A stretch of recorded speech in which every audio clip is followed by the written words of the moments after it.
Hello friends, Galaxy group of સાયન્સમાં આપનું સ્વાગત છે. આપણે પારિમાણિક જે સૂત્રો છે, પારિમાણિક સમીકરણો, બરાબર, પારિમાણિક સૂત્રો પરથી એમનું વિશ્લેષણ જોઈએ છે. આગળનો ટોપિક જોઈએ તો કે જુદી જુદી જે એકમ પદ્ધતિ છે તો એમની વચ્ચેનો સંખ્યાત્મક સંબંધ કઈ રીતે મેળવો. જેમ કે આપણે 1 ન્યૂટન બરાબર 10⁵ ડાઇન, તો 10⁵ એક સંખ્યાત્મક સંબંધ છે, રાઈટ. તો હવે પછીનો નેક્સ્ટ જે ટોપિક છે, પારિમાણિક સમીકરણનો ઉપયોગ કરીને ભૌતિક વિજ્ઞાનના કોઈ સમીકરણની યથાર્થતા તપાસવી. મતલબ એ સમીકરણ સાચું છે કે નહીં, એની યથાર્થતા કેટલી છે એ આપણે ચેક કરીશું. તો ભૌતિક રાશિઓ જે છે, બરાબર, કોઈ પણ સમીકરણની બંને બાજુની પદાવલીઓ, મતલબ ડાબી બાજુ જમણી બાજુ, એના કંઈક ને કંઈક પરિમાણો હોય. પરિમાણો એટલે ખબર ને, MLT 1 ઘાત 2 ઘાત 3 ઘાત, લંબાઈનું કેટલા પરિમાણ છે, દળના કેટલા પરિમાણ છે. તો તમારે ડાબી બાજુ ચેક કરવાના અને જમણી બાજુ ચેક કરવાના. જો બંને સરખા આવતા હોય તો કહેવાનું કે પારિમાણિક દ્રષ્ટિએ યથાર્થ છે, એવું કહેવાય.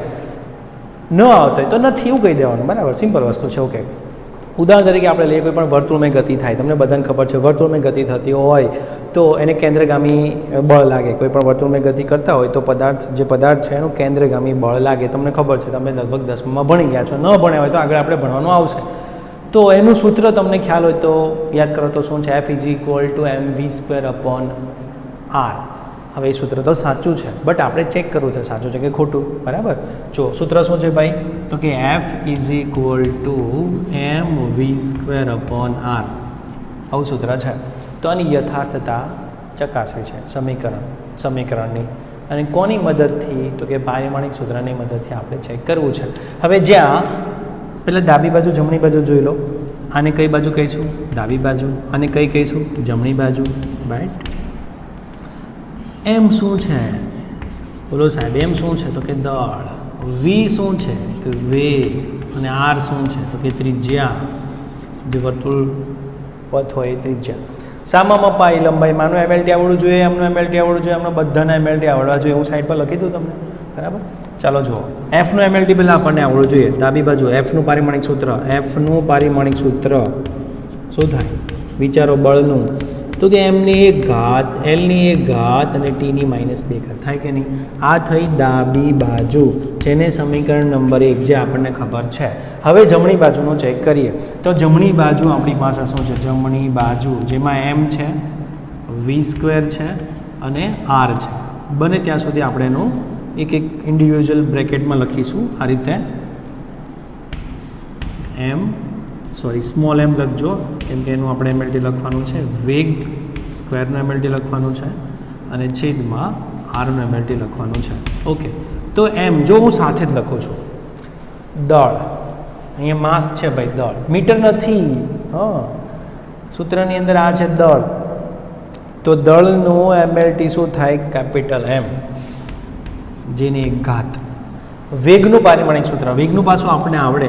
વેગનું પાછું શું થાય? વેગનું તો કે m0l1 t-1, ખબર છે ને. હવે એમનો પાછો શું કરવાનો? સ્ક્વેર. તો એક કામ કરીએ, વર્ગ બહાર રાખીશું આપણે, ગુણ્યા કૌંસની અંદર m0l1 t-1 ની 2 ઘાત લખાય, છેદમાં ત્રિજ્યાને આપણે L1 વડે જ દર્શાવીએ છીએ. તમને ઇન્ડિવિજ્યુઅલી દરેકના પારિમાણિક સૂત્ર અહીંયા લખવાના. એમનું લખવાનું, વીનું લખવાનું અને આરનું લખવાનું. ઓકે, હવે જુઓ, અહીંયા એમની કેટલી ઘાત થઈ? એમની 1 ઘાત થઈ. અહીંયા એમની 0 × 2, આ ગુણાકાર આવડે ને ભાઈ? હા, તો એની 0 ઘાત નહીં લખું. એલની કેટલી ઘાત થઈ? 2 ઘાત થઈ. ટીની કેટલી? -2 ઘાત થઈ. છેદમાં એલની 1 ઘાત થઈ. એલ ઉપર જાય એટલે 2 માંથી 1 બાદ થઈ જશે. m1l2 -1 ટીની -2 ઘાત. આનો જવાબ આવે m1l1 t-2. 2 - 1 એટલે 1 થયો. ચલો જુઓ, આ થઈ કઈ બાજુ? જમણી બાજુ. સમીકરણ નંબર 2. સમીકરણ 1 અને 2 પરથી કહી શકાય કે બંને સાચા છે, સરખા છે. સાચા તો છે જ. m1 l1 t-2 t-2. આ 2 - 2 છે ભાઈ, t-2 છે. તો સમીકરણ 1 અને 2 તો શું લખાય? ડાબા બરાબર, તમે આવું 10માં કદા ભાઈ, જબા. તો એવું કહી લખાય છેલ્લે કે આ જે સમીકરણ છે F = mv²/r પારિમાણિક દ્રષ્ટિએ યથાર્થ છે, એવું લખવાનું. શું લખવાનું? પારિમાણિક દ્રષ્ટિએ યથાર્થ છે. બહુ સહેલું એક્ઝામ્પલ છે. હજી આપણે એવો એક્ઝામ્પલ 2-4 જોઈએ જેથી તમને વધારે આઈડિયા આવે. પહેલું આપણે દબાણનું જોઈશું. P = ρgh. આપણે તમારે આગળ આવશે બરાબર સમીકરણ. તમને એમ થશે આવા સમીકરણ અમે જોઈએ નથી ડાયરેક્ટ તમે આપણે તો ભાઈ આ શીખવું છે પારિમાણિક વિશ્લેષણની મદદથી એનો ઉપયોગ કઈ રીતે કરી શકાય યથાર્થતા ચકાસવી છે. તો તમારી પાસે એક સમીકરણ મેં લખી દીધું. ચલો P = ρgh. તમને ખબર નથી સમીકરણ શું છે, સાચું છે કે ખોટું છે, આપણે ચેક કરવું છે. ઓકે, તો એમના માટે પહેલાં દબાણની આપણને MLT આવડવું જોઈએ. દબાણનું MLT શું થાય જોઈએ બરાબર. બધાના અલગ અલગ MLT છે, આપણે જોઈ લઈશું. આ છે ને ઘનતા છે. રોજે છે એ શું છે ઘનતા છે બરાબર, કદ ઘનતા. G છે ગુરુત્વ પ્રવેગ છે અને H છે હાઇટ છે. તમને કહી દો બરાબર. જ્યાં P એ દબાણ, તો Pનું MLT બધાના પારિમાણિક સૂત્ર લખી દો બરાબર, બધાના જ ડાબી બાજુ જમણી બાજુ બધાના. અને H. ચાલો દબાણ માટે P શું કીધું મેં દબાણ.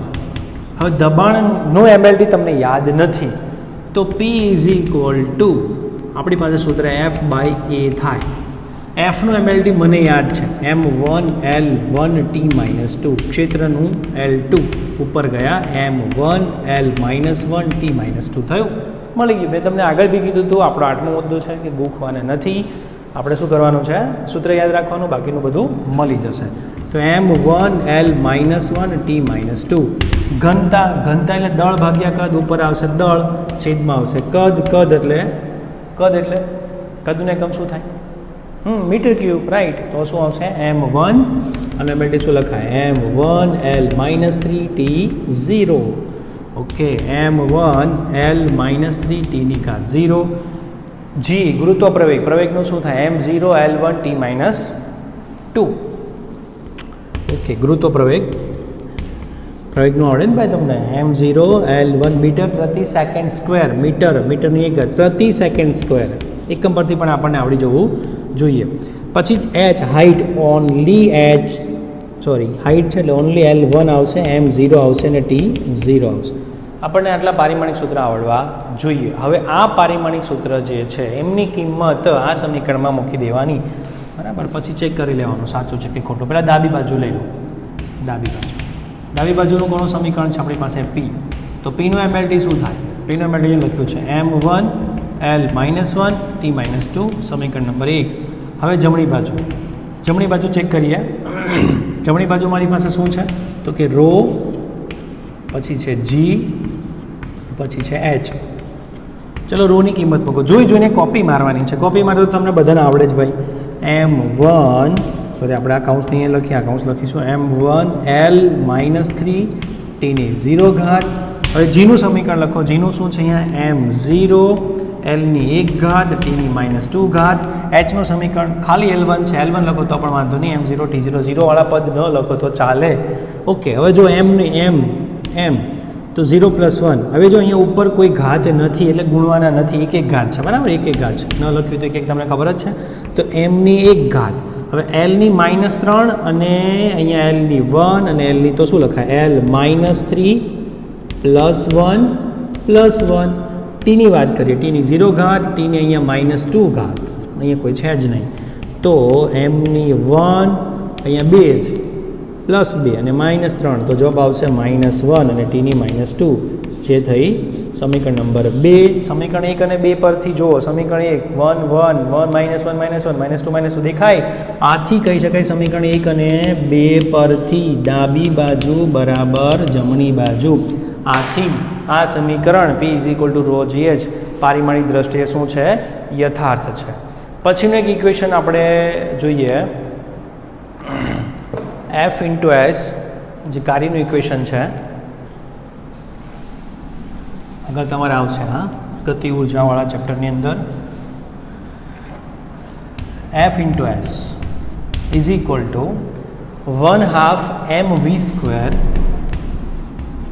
1/2 mv02.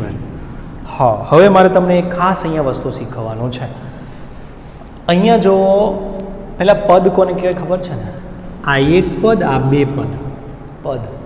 પહેલું પદ, બીજું પદ અને ડાબી બાજુનું ત્રીજું પદ. આને પહેલું કયો, બીજું તો વાંધો નહીં, પણ હું એમ કહું કે બરાબર નહીં, ડાબી બાજુ એક જ પદ છે પણ ગુણાંકમાં છે, એક પદ છે, એફ અને એસ ગુણાંકમાં છે.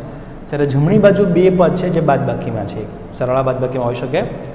તો એક નિયમ તમે સમજી લેજો, ધ્યાન આપજો. એક નિયમ સમજવાનો એ છે કે બરાબરની, હું તમને આ ઇક્વેશન નહીં બીજું ઇક્વેશન લખી દઉં, a is equal to B plus C, plus or minus ગમે તે હોય, પ્લસ પણ હોઈ શકે, માઇનસ પણ હોઈ શકે. તો બીનું એમએલટી, તો બીનું પાસું ઇઝ ઇક્વલ ટુ સીનું પાસું થાય. મગજમાં ફિટ કરી દેજો. સરવાળા બાદબાકીની અંદર કોઈ પણ સરવાળો બાદબાકી હોય તો એમાં જેની સાથે જે સરવાળો થયો હોય એ બંનેના પારિમાણિક સૂત્ર સરખા જ હોય, અને સરખા હોય તો જ સરવાળો થાય. હું એક એક્ઝામ્પલ આપું તમને, એકમ સરખા હોય તો જ સરવાળો થાય. ચલો હું એમ કહું કે અહીંયા તમારી પાસે કોઈ દળ 5 kg છે, 3 kg છે, 2 kg છે અને એમની લંબાઈ 3 સેન્ટીમીટર છે. હું એમ પૂછું કે દળનો સરવાળો કેટલો, ટોટલ દળ કેટલું? 5 3 8 ને 2 10 અને 3 નહીં. એકમ જોવાનો સેન્ટીમીટર. હંમેશા સરખા એકમના જ સરવાળા થાય, બરાબર. તો 5 ને આ 2 3 ને 2 5 એટલે 10 kg અને 3 સેન્ટીમીટર. આ ભાઈનો સરવાળામાં કોઈ દિવસ થાય જ નહીં. તમે કોઈ દિવસ કરી શકો દળનો ને લંબાઈનો સરવાળો થાય? ના થાય ભાઈ. એટલે જેનો એકમ, જેના એમએલટી, જેના પરિમાણ સૂત્ર સરખા હોય, એટલે આમાં અમુક ભૌતિક રાશિ છે અને જેના પરિમાણ સૂત્ર પણ સરખા આવવાના છે. અમુક ભૌતિક રાશિ તમને પીડીએફમાં છે, વાંચી લેજો, બરાબર. પણ એ ખાસ ધ્યાન રાખવાનું કે જેના એકમ સરખા હશે, જે ભૌતિક રાશિ મતલબ દળની ભૌતિક રાશિ છે તો એનો જ સરવાળો થાય, બરાબર. બાદબાકી પણ એમાંથી જ બાદબાકી થાય. આ બંનેની બાદબાકી કરવી તો થાય, આ બંનેની બાદબાકી કરવી તો થાય, બરાબર. -2 kg આવશે ને, 5 માંથી 3 જાય તો કેવું મસ્ત બેસી ગયું. જુઓ, 5 માંથી 3 જાય તો 2 kg. ઓકે. તો તમે શું યાદ રાખ્યું કે કોઈ પણ ડાબી બાજુ કે જમણી બાજુ જો અલગ અલગ પદ હોય અને પદમાં સરવાળો બાદબાકી, ભાગાકાર ગુણાકારની વાત નથી કરતો, સરવાળા બાદબાકીમાં આ પદનું જે પારિમાણિક સૂત્ર હોય એ જ આ પદનું પારિમાણિક સૂત્ર હોય જ, તો જ એમના સરવાળા બાદબાકી થાય. નહીંતર કોઈની પપ્પાની તાકાત નથી કે કરી શકે. સોરી. ઓકે, ખ્યાલ આવી ગયો ભાઈ? આ પારિમાણિક સૂત્ર સરખું છે. ઓકે, હવે આ નિયમ યાદ રાખીશું અને એ પ્રમાણે આપણે અહીંયા ચાલીશું. ચાલો, તો હવે આની યથાર્થતા કઈ રીતે ચકાસવાની એ ખાસ જોવાનું. તો જુઓ, પહેલાં તો આનું પારિમાણિક સૂત્ર સાબિત કરવાનું. ઓકે, પછી આ ડાબી બાજુનું પારિમાણિક સૂત્ર જે હશે એ આપણે સાબિત કરી દઈશું. પછી જમણી બાજુ આવી જાય તો જમણી બાજુમાં 2 પદ છે, તો 2 પદનું આનું સમીકરણ આપણે જોઈશું પારિમાણિક સૂત્ર, અને આનું પારિમાણિક સૂત્ર જોઈશું. તો પહેલાં આ બંનેના ચેક કરવાના, આ બંનેના સરખા છે. ઓકે, તો સાચું છે. હજી ખાલી જમણી બાજુ પૂરતું સાચું થયું, બટ ડાબી બાજુ બંને પાછા સરખાવાના. કોની સાથે સરખાવાના? હું એમ કહું છું, હું તો એમ કહું છું કે એક કામ કરો, તમે 3 સમીકરણ, સમીકરણ 1, સમીકરણ 2, સમીકરણ 3, જો 3 3 સરખા હોય તો યથાર્થ છે, ને તો નથી, બરાબર. સાંભળજો, ફરીથી સમજાવું છું. એનો મતલબ પહેલાં તો આ બંને સરખા હોવા જોઈએ, બરાબર. હવે આ બંને સરખા, જે જવાબ આવશે એ જવાબ પાછો આવવો જોઈએ. ટૂંકમાં આનું ને આમનું સરવાળા બાદબાકીની અંદર આ જે પદ હશે એનું ઇક્વેશન આ થવું જોઈએ અને એમનું પારિમાણિક સૂત્ર આ થવું જોઈએ. 3 3ના પારિમાણિક સૂત્ર સરખા થાય તો તમારે પારિમાણિક દ્રષ્ટિએ યથાર્થ છે એવું કહેવાય. પણ એક વસ્તુ મેં જ કીધું, એ આપણે યાદ રાખજો કે આ બંનેના પારિમાણિક સૂત્ર સરખા જ હોય તો જ એમની બાદબાકી થઈ હોય, બાકી થાય નહીં. હા, અને આ પણ મુદ્દો છે જ, આપણે પીડીએફની અંદર જ છે કે કોઈ પણ તફાવત હોય ને, તફાવત હોય અથવા તો સરવાળો થતો હોય, બરાબર, તમે કોઈમાં ઉમેરો તો પારિમાણિક સૂત્ર છેલ્લે જે આવે કે બદલાય નહીં. પારિમાણિક સૂત્રનો એકમની કે બાદબાકી ના થાય. જેમ કે 3 kg અને 4 kg, 4 kgમાંથી 3 kg કાઢો તો 4 માંથી 3 આ સંખ્યાની બાદબાકી થાય. જવાબ તો છેલ્લે kg જ, કે kg માઇનસ kg એટલે 0 એવું ના થાય. અહીંયા 1 kg આવશે ને, એટલે એકમની બાદબાકી કરો, સરવાળો કરો, ગુણાકાર નહીં, સોરી, સરવાળો બાદબાકી જ. તો સરવાળો બાદબાકી કરો તો એકમ બદલાતો નથી. ગુણાકાર ભાગાકારની વસ્તુ અલગ છે, એમાં બદલાય. હા, ગુણાકાર ભાગાકારમાં બદલાય. સેન્ટીમીટર ગુણ્યા સેન્ટીમીટર કરતો સેન્ટીમીટરનો વર્ગ થઈ જાય. લંબાઈ ગુણ્યા પહોળાઈ, ક્ષેત્રફળનો એકમ મીટર સ્ક્વેર છે, એટલા માટે છે, બરાબર. ઓકે, ચાલો આની વાત કરીએ. તો આમાં શું કરીએ? પહેલાં ડાબી ડાબી બાજુનું એક ઇક્વેશન લઈ લો એફ ઇન્ટુ એસ. એફનું પારિમાણિક સૂત્ર અને એસનું પારિમાણિક સૂત્ર આપણે શોધીએ પહેલાં. ચલો એફનું શું લખું ડાયરેક્ટ. આ એસ જે છે ને ડિસ્ટન્સ છે, અંતર છે, યાદ રાખજો. એફ એટલે બળનું થશે m1L1T-2 અને એસનું થશે ખાલી L1 તો m1L2T-2 સમીકરણ નંબર 1. ઓકે, હવે જમણી બાજુમાં બે સમીકરણ મળશે. જમણી બાજુમાં તો જમણી બાજુનું આનું ઇક્વેશન મેળવી લઈશ પહેલાં. જમણી બાજુ જે 1/2 mv² છે, 1/2 mv², તો એમનું એમએલટી લઈ લઈશું, અથવા તો બંનેનું સાથે લખો તો બી કંઈ વાંધો નથી. બરાબર છે. જમણી બાજુનું પ્રથમ પદ એવું લખીએ આપણે. બરાબર, જમણી બાજુનું પ્રથમ પદ, આ પ્રથમ પદ છે, પ્રથમ પદ. ઓકે, તો 1/2 જે અચળાંક છે એનું એમએલટી ન આવે, લખતા પણ નહીં. બરાબર, એમ છે તો અહીંયા એમનું એમએલટી શું થશે m1. ઓકે, વેગનું શું થવાનું m0L1T-1 એમનો વર્ગ, તો શું થયું m1 એ 0 થશે. એલની કેટલી ઘાત 1 × 2, એલની 2 ઘાત અને T-1 × 2 એટલે T-2. સમીકરણ નંબર 2. હવે જમણી બાજુનું કયું પદ? જમણી બાજુનું બીજું પદ. બરાબર, આપણે સેકન્ડ પદ માટે જોઈએ, બીજા પદ માટે જોઈએ. બીજું પદ કયું છે આપણી પાસે? એ જ છે. હા, બીજું પદ શું છે? 1/2 mv².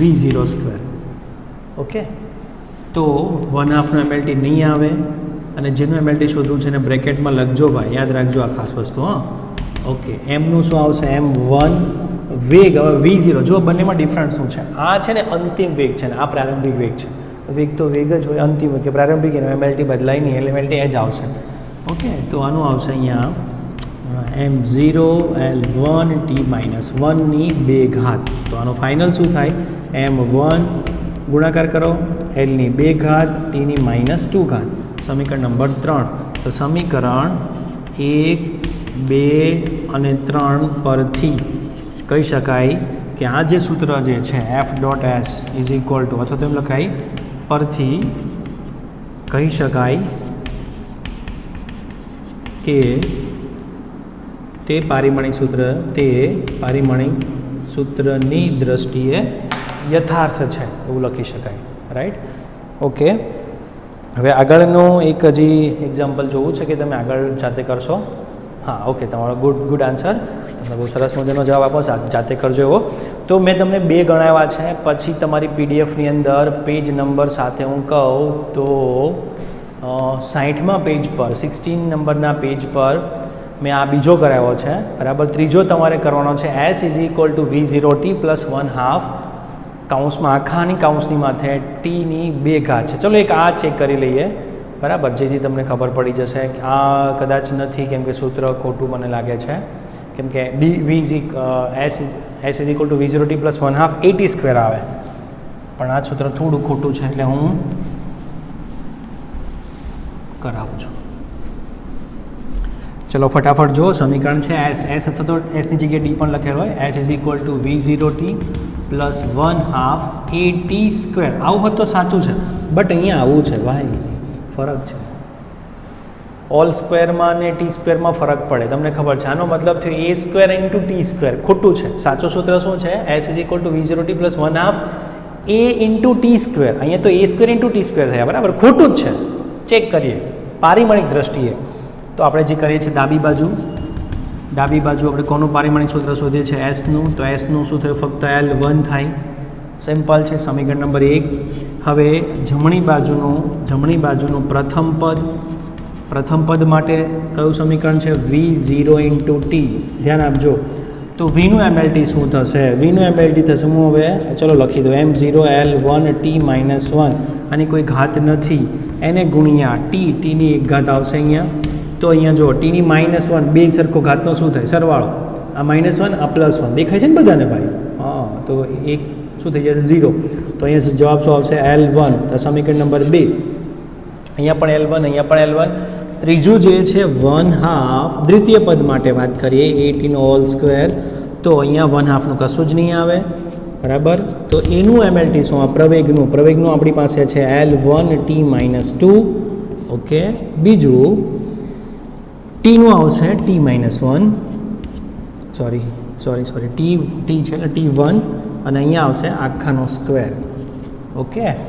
તો જુઓ, પહેલાં હું આ બંનેનો અંદરનો ગુણાકાર કરી દઉં. તો અંદરના ગુણાકારની વાત કરીએ, L1 અહીંયા શું થાય? +2 છે, સોરી -2 છે, +1 છે, જવાબ આવશે t-1, અને એમનો વર્ગ છે. હવે આનો વર્ગ કરો તો 1 × 2 એટલે 2, અહીંયા આવશે -2. Equation number 3. તો જુઓ, તમને લાગે છે સાચું એવું? સમીકરણ 1, સમીકરણ નંબર 2, સમીકરણ નંબર 3. ના, સાચું નથી. સમીકરણ 1 = 2 but does not equal to 3. એટલે પારિમાણિક દ્રષ્ટિએ યથાર્થ નથી. ક્લિયર? જો અહીંયા જુઓ, હવે મેં તમને કીધું હતું કે અહીંયા જો ખાલી આવું હોય, સાચું આવું છે સમીકરણ. હવે સાચું જે છે એની માટે વાત કરીએ. S = V0t + 1/2 at². આ જે છે આનો એમએલટી શું આવશે? L1, બરાબર. આનું એમએલટી V0tનું શું થાય? એ મેં અહીંયા તારવી દીધું છે, એનું પણ L1 જ આવશે. હવે 1/2 at²નું શું આવે જોઈએ? તો એનું એમએલટી શું થશે?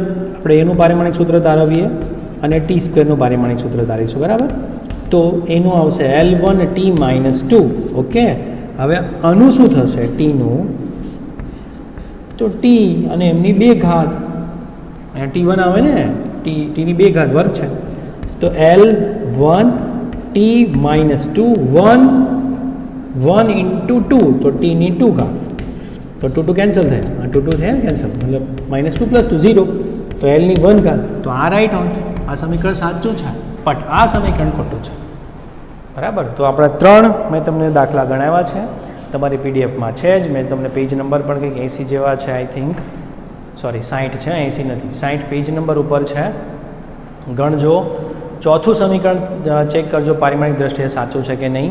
F = m × a × s/t, બરાબર. જોઈ લેવાનું, કેમ કે મેં તો આવું સમીકરણ હજુ સુધીમાં જોયું નથી, એટલે પારિમાણિક દ્રષ્ટિએ ખોટું જ હશે. ચેક કરજો.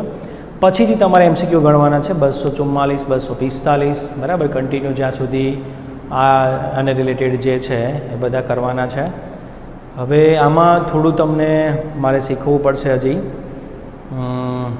એક આપણે એક્ઝામ્પલ લઈને જ કરાવીએ, જેથી તમને આઈડિયા આવી જશે. સરવાળા બાદબાકીમાં તો તમને ખ્યાલ આવી ગયો. ઓકે.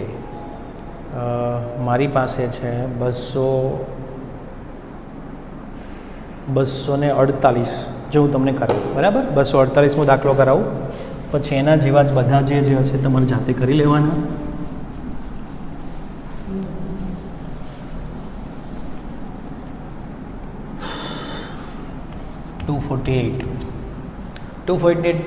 ની અંદર રકમ આવી છે V = વેગ. V = at + b/t + c + v0. Okay છે આપણી પાસે. સમીકરણ પારિમાણિક દ્રષ્ટિએ યથાર્થ છે, તમને આપી દીધું છે કે આ ભાઈ પારિમાણિક દ્રષ્ટિએ સાચું છે. તો A, B, Cનું પારિમાણિક સૂત્ર મેળવો, જ્યાં V વેગ છે, T સમય છે ને V0 પ્રારંભિક વેગ છે, બરાબર. હવે જુઓ, આ છે ને આપણને શોધવાનું કીધું છે. કોનું પરિમાણ? તો કે એનું પારિમાણિક સૂત્ર, બીનું પારિમાણિક સૂત્ર અને સીનું પારિમાણિક. A, B અને Cનું પાસું શોધવાનું છે. તમને પારિમાણિક દ્રષ્ટિએ યથાર્થ કીધા છે. હવે તમારે કઈ વસ્તુ અહીંયા ધ્યાન રાખવાની? જુઓ, દરેક પદના એમએલટી સરખા હોય, પહેલી વસ્તુ. હવે કેટલા પદ છે? એક પદ, આ બીજું પદ, આ ત્રીજું પદ, આખું ત્રીજું પદ, અને આ ચોથું પદ, 4 પદ છે. તો 4 પહેલી વસ્તુ, 4 પદના એમએલટી કેવા હોય? સરખા. આ વેગ છે તો આનું પણ વેગ હોવું જોઈએ, આનું પણ વેગ હોવું જોઈએ, આનું પણ વેગ હોવું જોઈએ. અહીંયા વેગનું પારિમાણિક સૂત્ર શું થાય? પહેલાં તમારી પાસે વેગનું પારિમાણિક સૂત્ર m0 L1t-1, જે દરેક પદના હશે. પહેલા પદનું એટલું જોવાનું છે. પહેલા પદનું તો કે A અને T, એનું અને ટીનું, એનું પારિમાણિક સૂત્ર શું થાય? આ જ થવાનું, કેમ કે યથાર્થ હોય તો મતલબ યથાર્થ સાચું છે. તો આગળ આપણે વાત કરી આ પદનું, આ પદનું, આ પદનું, આ પદનું, દરેકના સમાન થવાના. તો જો અહીંયા હવે ટીનું એમએલટી શું થાય, ચલો એનું પારિમાણિક સૂત્ર આપણે શોધવું છે. ટીનું શું થાય તો કે એનું થશે ભાઈ T1, okay, is equal two M0 L1 T-1. હવે આ ટી નીચે જાય તો A is equal two M0 L1 T-1 છેદમાં T1. હવે ટી ઉપર જાય, બરાબર, વેગનું છે, આ ટીનું છે, ટી ઉપર જશે એટલે માઇનસ થશે, ઓકે સોરી, હા બરાબર છે, હા માઇનસ જશે એટલે જવાબ શું આવશે M0 L1 ટીની -2 ઘાત થાય. તો એનું તમને એમએલટી શું મળી ગયું, એનું એમએલટી આપણને મળી ગયું M0 L1 T-2, રાઈટ. આ જવાબ આપણે એનું શોધવાનું કીધું હતું ને, મળી ગયું એનું. હવે તેવી જ રીતે બીજું જે છે અહીંયા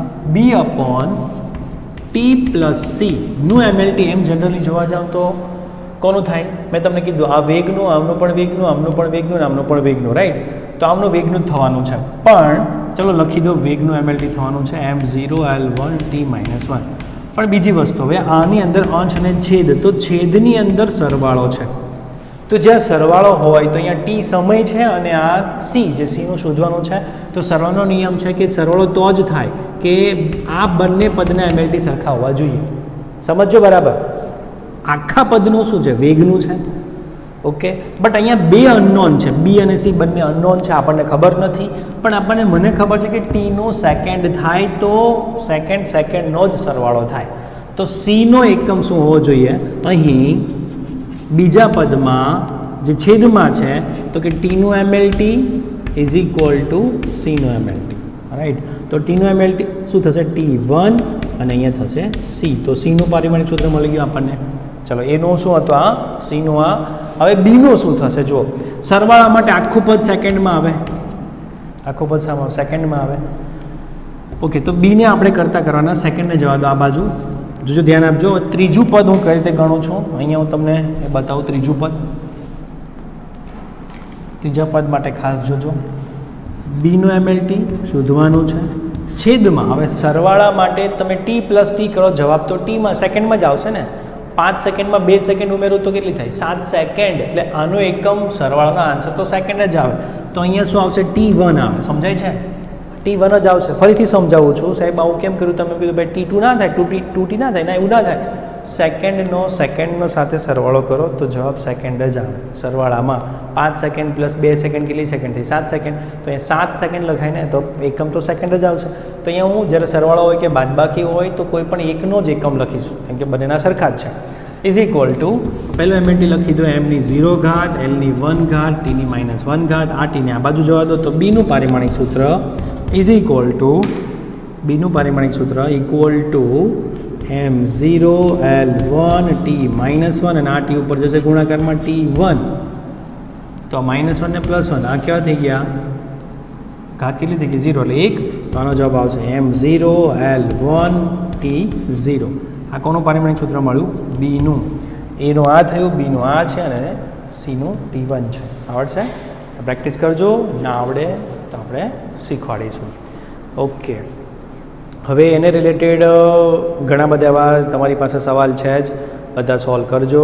નહીં આવડે તેમ આપણે શીખતા જશું, બરાબર. તમને એમના પણ પોસિબલ હશે તો વિડીયોઝ બનાવીને હું તમને સેન્ડ કરીશ.